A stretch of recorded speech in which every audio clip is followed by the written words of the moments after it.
Lesson 1 in Yogi Ramacharaka's A Series of Lessons in Raja Yoga, 1906. Lesson 1, The I.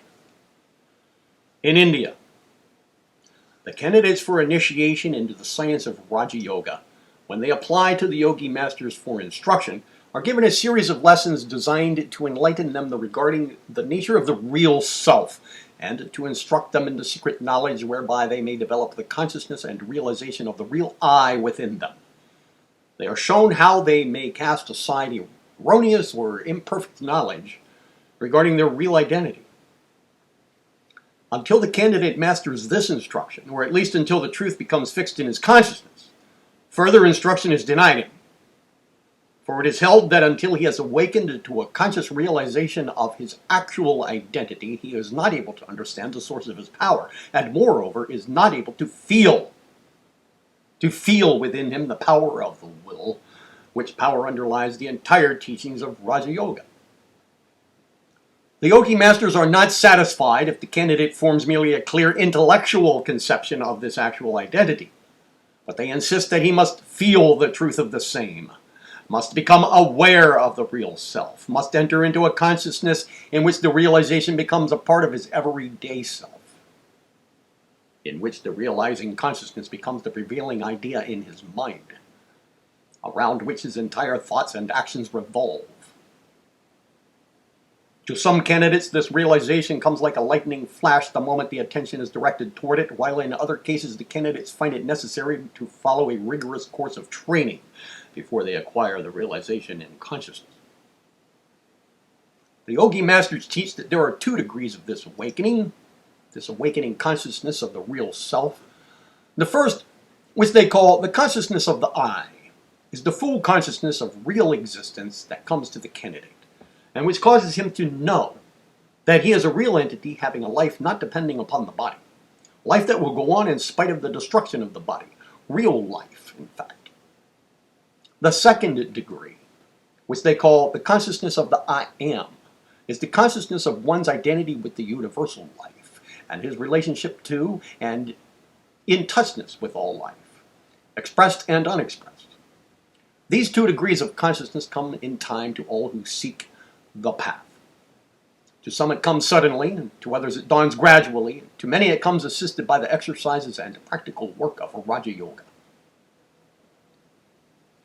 The first lesson of the yogi masters to the candidates leading up to the first degree, previously mentioned, is as follows: that the supreme intelligence of the universe, the Absolute, has manifested the being that we call man, the highest manifestation on this planet. The Absolute has manifested an infinitude of forms of life in the universe, including distant worlds, suns, planets, etc., many of these forms being unknown to us on this planet, and being impossible of conception by the mind of the ordinary man. But these lessons have nothing to do with that part of the philosophy which deals with these myriad forms of life, for our time will be taken up with the unfoldment in the mind of man of his true nature and power.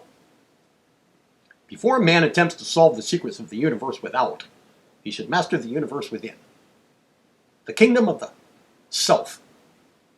When he has accomplished this, then he may and should go forth to gain the outer knowledge as a master demanding its secrets, rather than as a slave begging for the crumbs from the table of knowledge. The first knowledge for the candidate is the knowledge of the self. Man, the highest manifestation of the Absolute, as far as this planet is concerned, is a wonderfully organized being, although the average man understands but little of his real nature.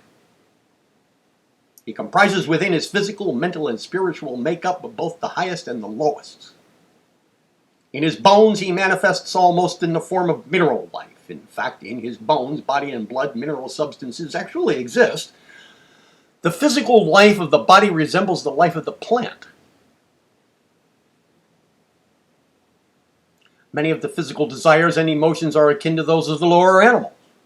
And in the undeveloped man, these desires and emotions predominate and overpower the higher nature, the latter of which is scarcely in evidence. Then man has a set of mental characteristics that are his own, and which are not possessed by the lower animals.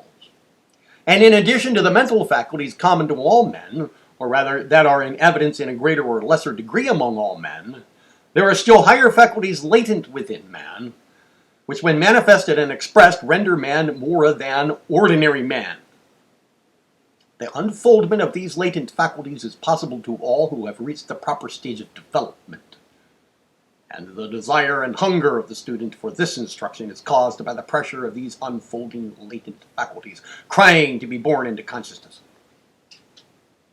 Well, then there is that wonderful thing, the will, which is but faintly understood by those ignorant of the yogi philosophy, the power of the ego, its birthright from the absolute.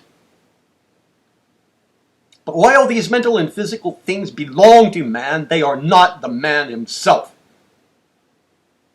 Before the man is able to master, control, and direct the things belonging to him, his tools and instruments, he must awaken to a realization of himself. He must be able to distinguish between the I and the not I. And this is the first task before the candidate.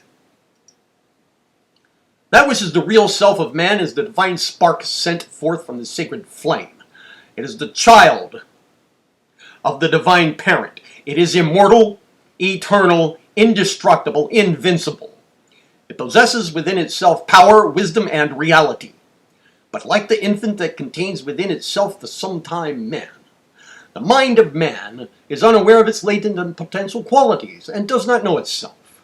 As it awakens and unfolds into the knowledge of its real nature, it manifests its qualities and realizes what the Absolute has given it. When the real self begins to awaken, it sets aside from itself those things which are but appendages to it, but which it, in its half-waking state, has regarded as itself. Setting aside first this and then that, it finally discards all of the not I, leaving the real self free and delivered from his bondage to its appendages. Well, then it returns to the discarded appendages and makes use of them. In considering the question, what is the real self? Let's first stop to examine what man usually means when he says I. The lower animals do not possess this I sense. They are conscious of the outer world and of their own desires and animal cravings and feelings, but their consciousness has not reached the self-conscious stage.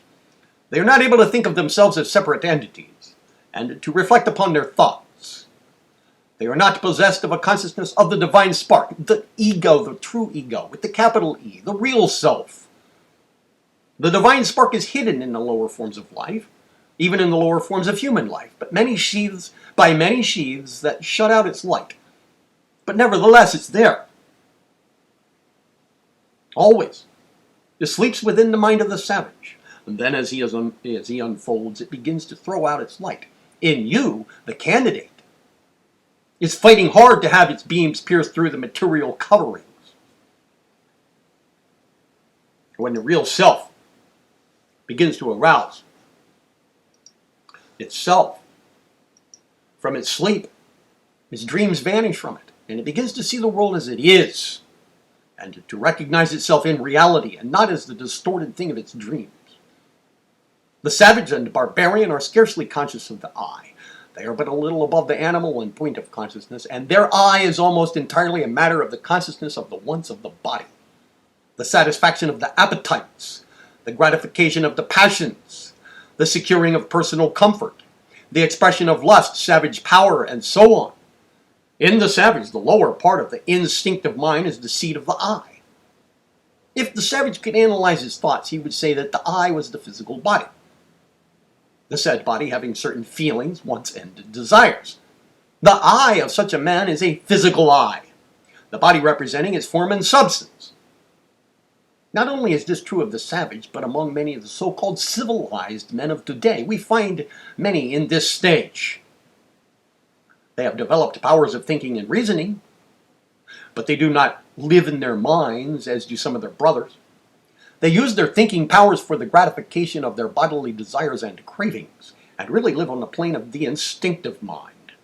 Such a person may speak of my mind or my soul, not from a high position where he looks upon these things from the standpoint of a master who realizes his real self, but from below, from the point of view of the man who lives on the plane of the instinctive mind and who sees above himself the higher attributes. To such people, the body is the eye. Their eye is bound up with the senses, and that which comes to them through the senses. Of course, as man advances in culture and in civilization, his senses become educated and are satisfied only with more refined things, while the less cultivated man is perfectly satisfied with the more material and gross sense gratifications. And much that we call cultivation and culture is nothing but a cultivation of a more refined form of sense gratification, instead of a real advance in consciousness and unfoldment. It's true that the advanced student and master is possessed of highly developed senses, often far surpassing those of the ordinary man, but in such cases the senses have been cultivated under the mastery of the will, and are made servants of the ego, the true ego, instead of things hindering the progress of the soul. They are made servants instead of masters. As man advances in the scale, he begins to have a somewhat higher conception of the I. He begins to use his mind and reason, and he passes on to the mental plane. His mind begins to manifest upon the plane of intellect. He finds that there is something within him that is higher than the body. He finds that his mind seems more real to him than does the physical part of him, and in times of deep thought and study, he is almost able to forget the existence of his body. In this second stage, man soon becomes perplexed. He finds problems that demand an answer. But as soon as he thinks he has answered them, the problems present themselves in a new phase, and he is called upon to explain his explanation. The mind, even though not controlled and directed by the will, has a wonderful range, but nevertheless, man finds himself traveling around and around in a circle, and realizes that he is confronted continually by the unknown.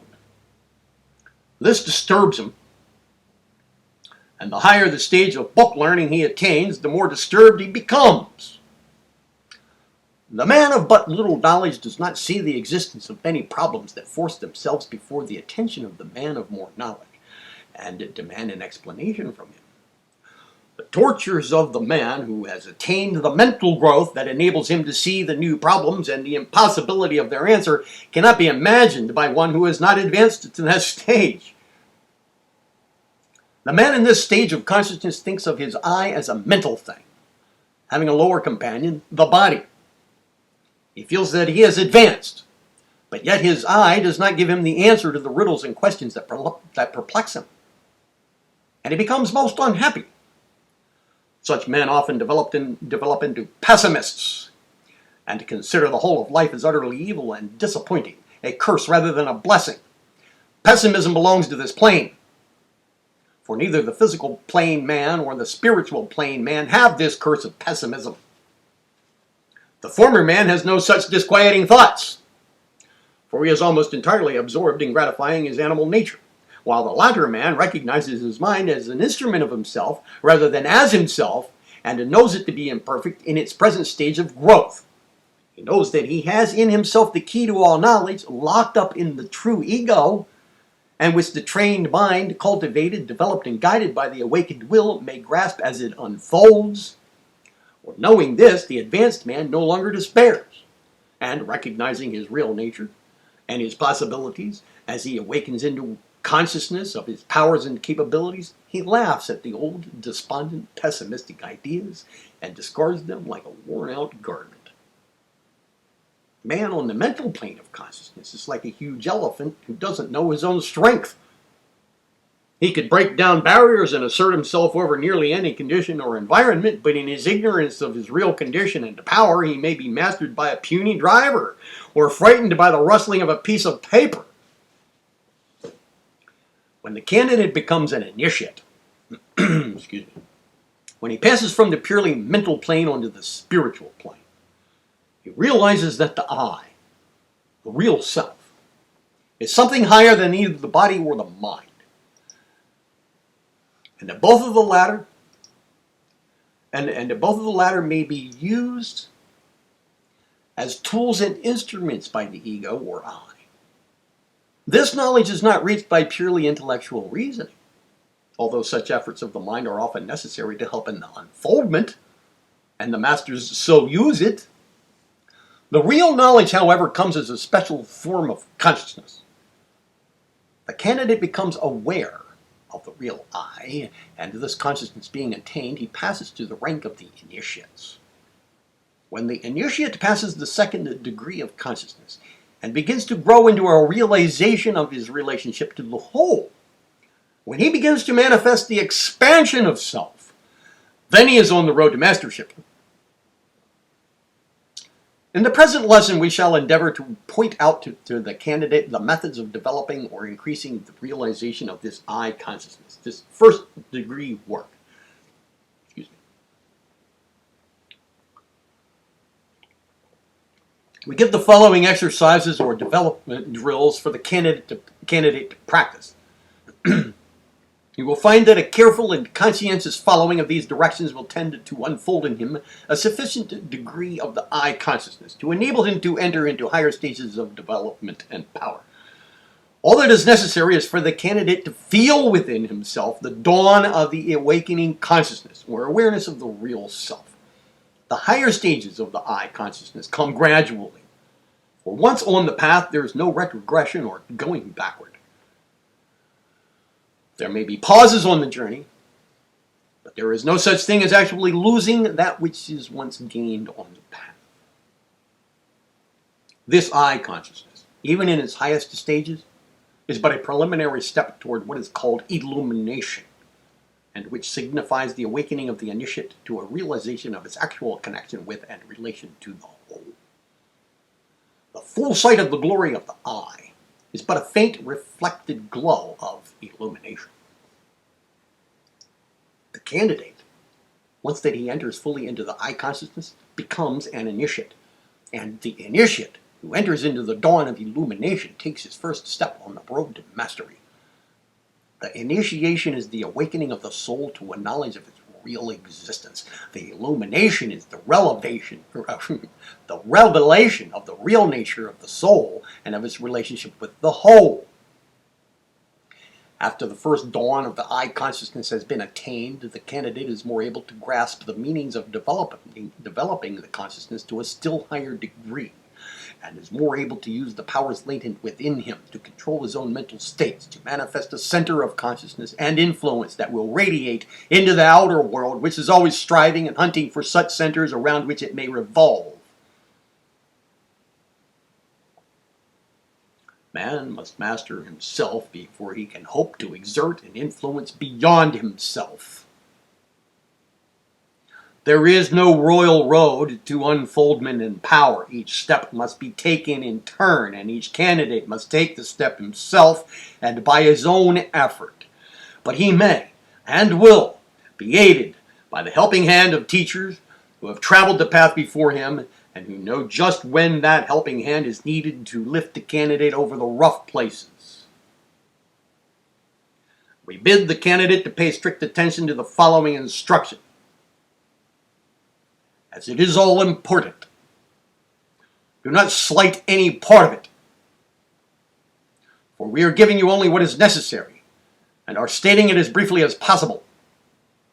Pay attention, and follow the instruction closely. This lesson must be mastered before you progress, and it must be practiced not only now, but at many stages of the journey until full initiation and illumination is yours.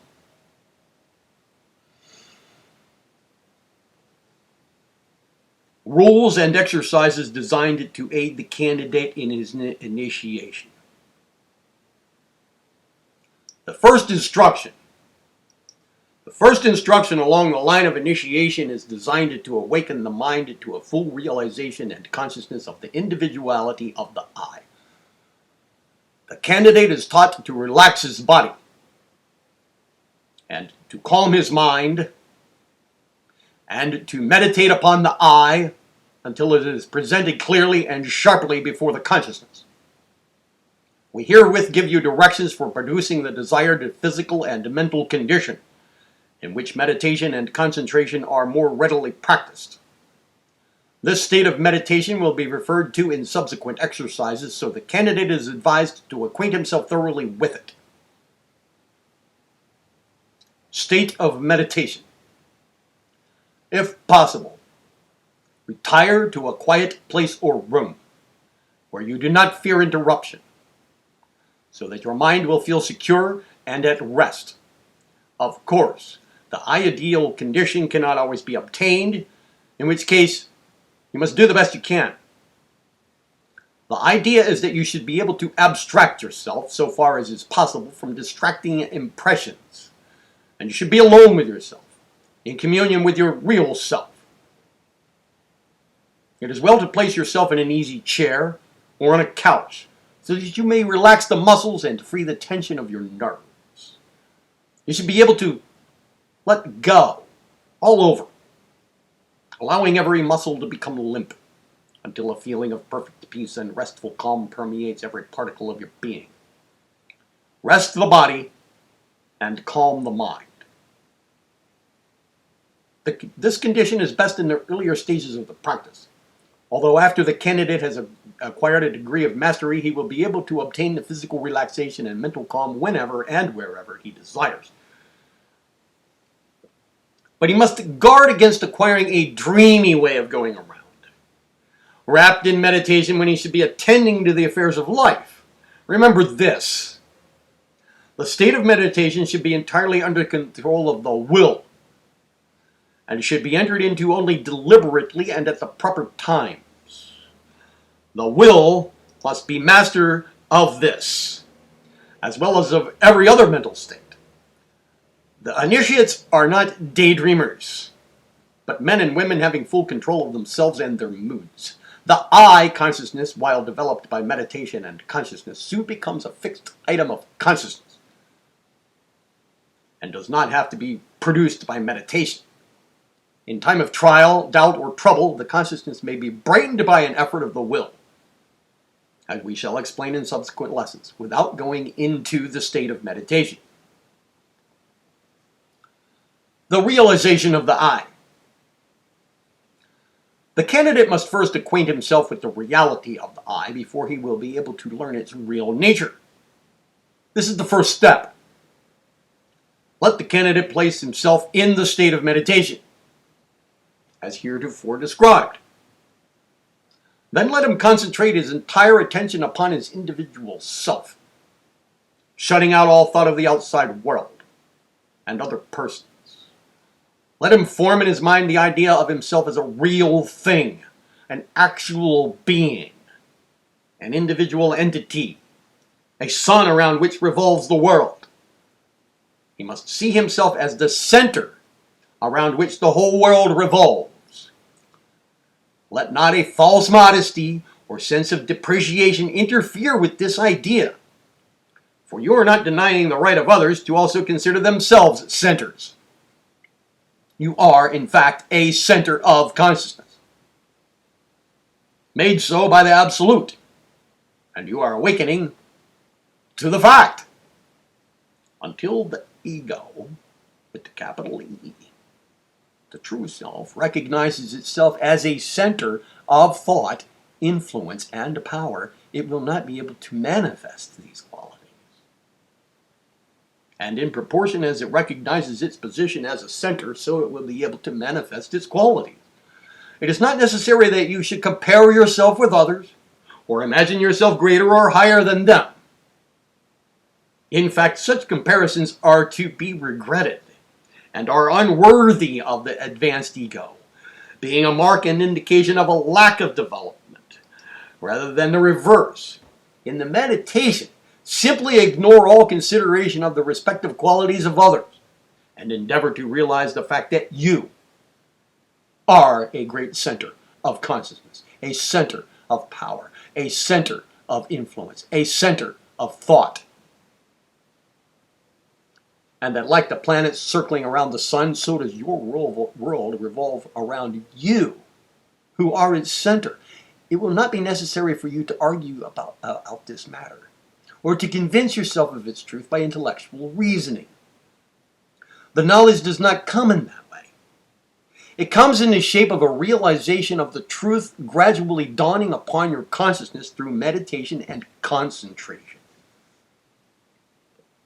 Carry this thought of yourself as a center of consciousness, influence, power with you. For it is an occult truth. And in the proportion that you are able to realize it, so will be your ability to manifest the qualities named. No matter how humble may be your position, no matter how hard may be your lot, no matter how deficient in educational advantages you may be, still you would not change your I with the most fortunate, wisest, and highest man or woman in the world. You may doubt this, but think for a moment and you will see that we are right. When you say that you would like to be this person or that, you really mean that you would like to have their degree of intelligence, power, wealth, position, or whatnot. What you want is something that is theirs, or something akin to it.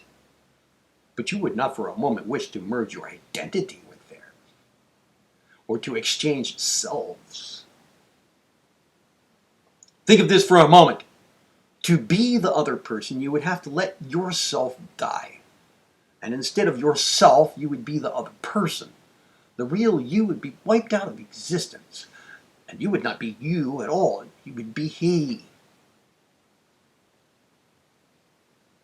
If you can grasp this idea, you will see that not for a moment would you be willing for such an exchange. Of course, such an exchange is impossible. The I of you cannot be wiped out. It's eternal and will go on and on and on to higher and higher states, but it always will be the same I. Just as you, although a far different sort of person from your childhood self, still you recognize that the same I is there. It always has been there. And although you will attain knowledge, experience, power, and wisdom in the coming years, the same I will be there. This I is the divine spark and cannot be extinguished. The majority of people in the present stage of the race development have but a faint conception of the reality of the I. They accept the statement of its existence and are conscious of themselves as an eating, sleeping, and living creature, something like a higher form of animal. But they have not awakened to an awareness or realization of the I, which must come to all who become real centers of influence and power. Some men have stumbled into this consciousness, or a degree of it, without understanding the matter. They have felt the truth of it, and they have stepped out from the ranks of the commonplace people of the world and have become powers for good or bad. This is unfortunate to some extent, as this, so to speak, awareness, without the knowledge that should accompany it, may bring pain to the individual and to others. So the candidate must meditate upon the I and recognize it, feel it, to be a center. This is his first task. Impress upon your mind the word I, in this sense and understanding, and let it sink down into your consciousness so that it will become a part of you. And when you say I, you must accompany the word with the picture of your ego, with the capital E, as a center of consciousness and of thought and power and influence. See yourself thus. See yourself thus. Surrounded by your world. Wherever you go, there goes the center of your world. You are the center. And all outside of you revolves around that center. This is the first great lesson on the road to initiation. Learn it. The yogi masters teach the candidates that their realization of the I as a center may be hastened by going into the silence or state of meditation and repeating their first name over, slowly, deliberately, and solemnly a number of times. This exercise tends to cause the mind to center upon the I, and many cases of dawning initiation have resulted from this practice. Many original thinkers have stumbled upon this method without having been taught it. A noted example is that of Lord Tennyson, who has written that he attained a degree of initiation in this way. He would repeat his own name over and over, and at the same time meditating upon his identity. And he reports that he would become conscious and aware of his reality and immortality.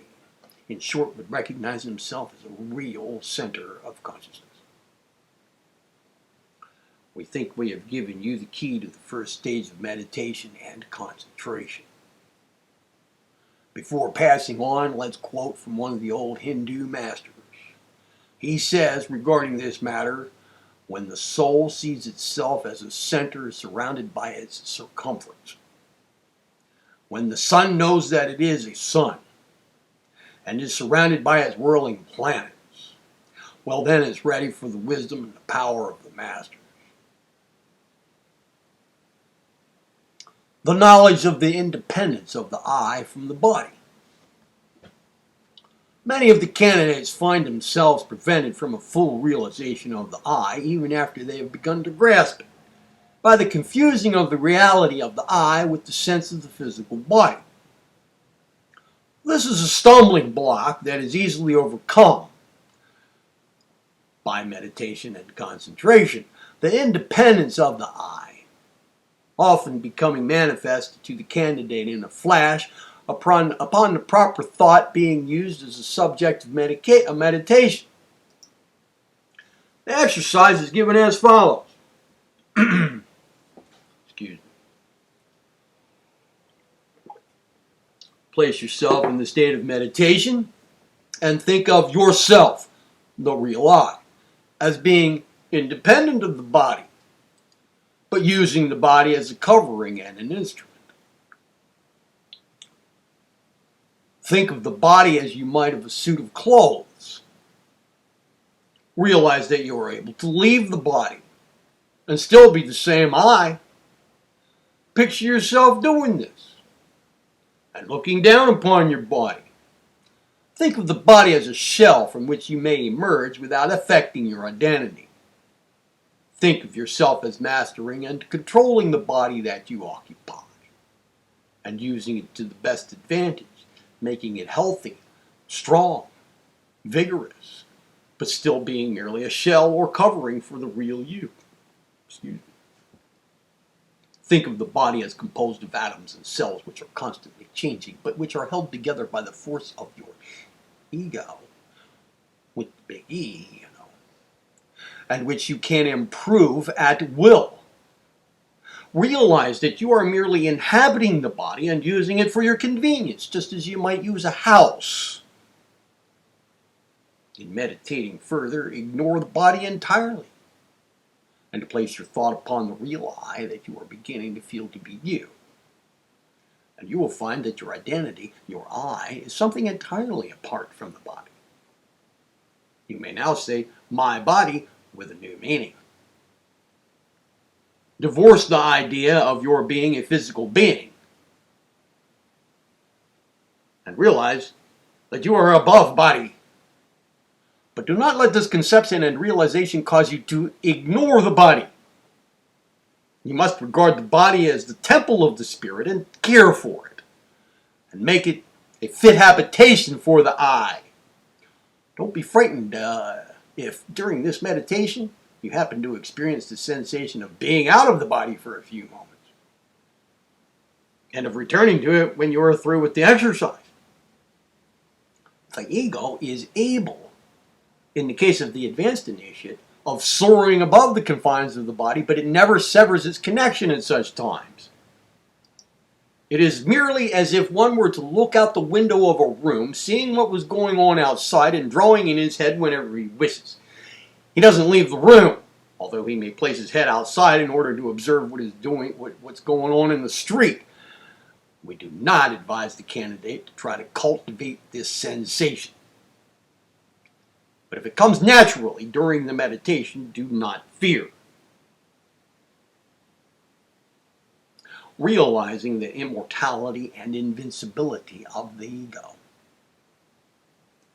While the majority accept on faith the belief of the immortality of the soul, yet but few are aware that it may be demonstrated by the soul itself.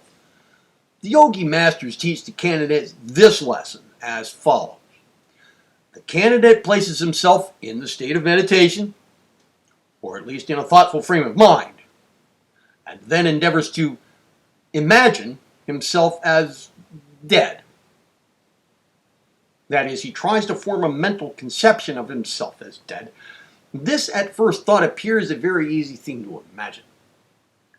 But as a matter of fact, it's impossible to do. For the ego refuses to entertain the proposition and finds it impossible to imagine it. Try it for yourself. You will find that you may be able to imagine your body as lying still and lifeless.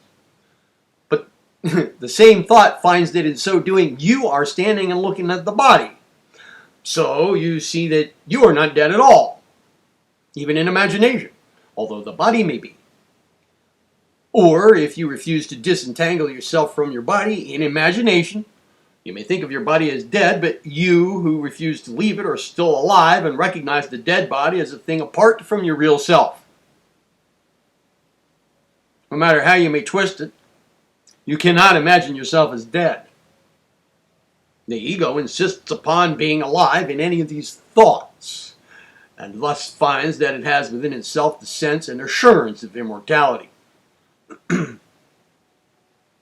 In case of sleep or stupor resulting from a blow, or from narcotics, or anesthetics, the mind is apparently blank. But the I is conscious of a continuity of existence.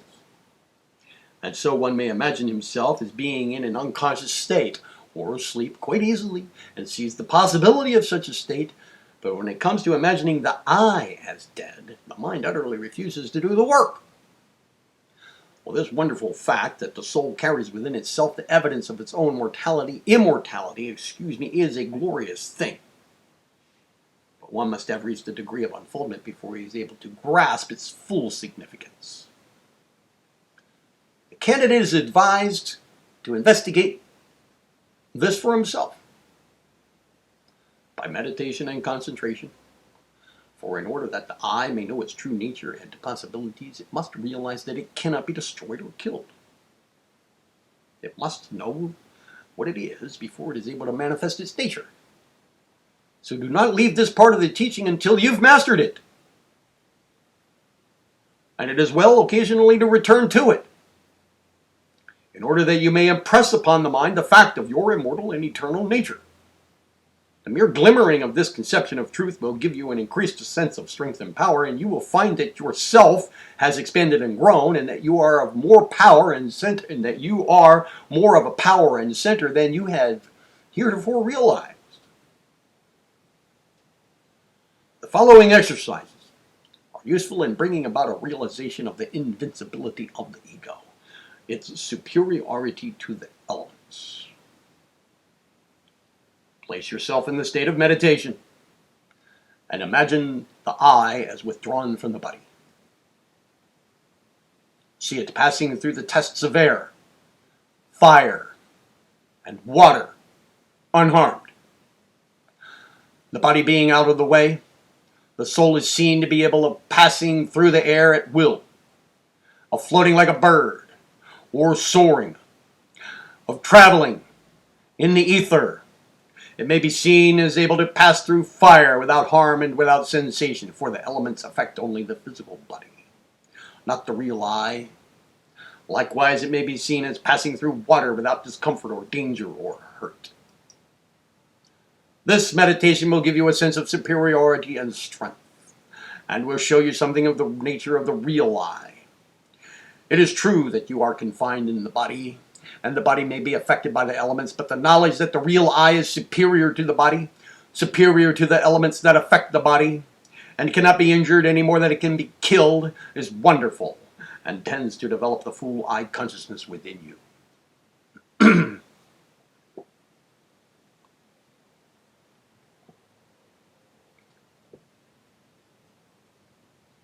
For you, the real I, are not body.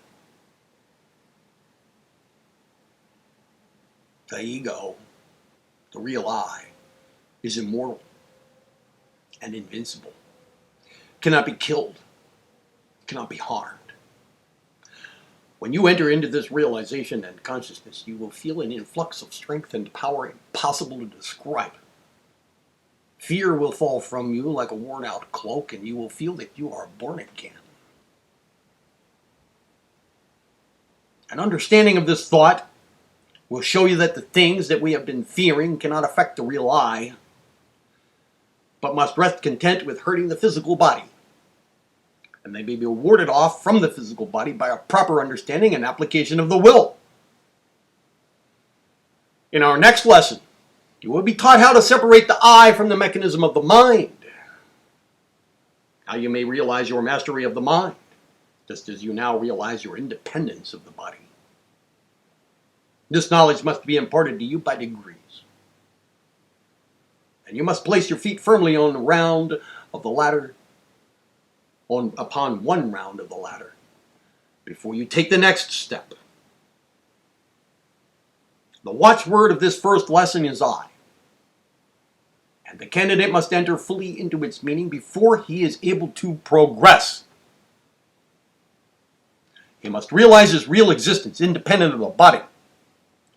He must see himself as invincible and impervious to harm, hurt, death. He must see himself as a great center of consciousness, a sun around which his world revolves. Then will come to him a new strength. He will feel a calm dignity and power, which will be apparent to those with whom he comes in contact. He will be able to look the world in the face without flinching and without fear, for he will realize the nature and the power of the I. He will realize that he is a center of power, of influence. He will realize that nothing can harm the I, and that no matter how the storms of life may dash upon the personality, the real I, the individuality, is unharmed. Like a rock that stands steadfast throughout the storm, so does the I stand through the tempests of the life of personality. And he will know that as he grows in realization, he will be able to control these storms and bid them to be still. In the words of one of the Yogi Masters, the I is eternal. It passes unharmed through the fire, the air, the water. Sword and spear cannot kill or wound it. It cannot die. The trials of the physical life are but as dreams to it. Resting secure in the knowledge of the I, man may smile at the worst the world has to offer.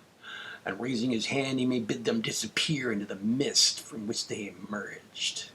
Blessed is he who can say, understandingly, I. So, dear candidate, we leave you to master the first lesson.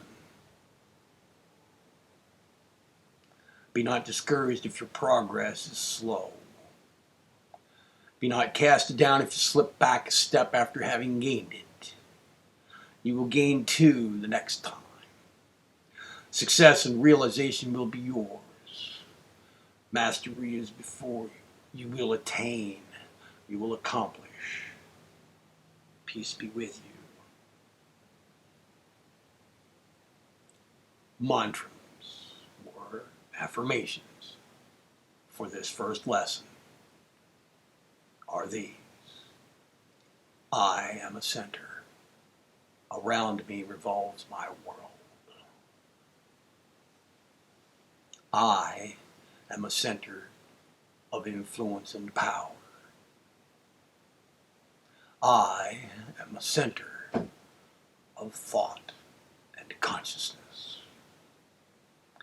I am independent of the body. I am immortal and cannot be destroyed. I am invincible and cannot be injured. The following video in this series will be lesson 2, the ego's mental tool.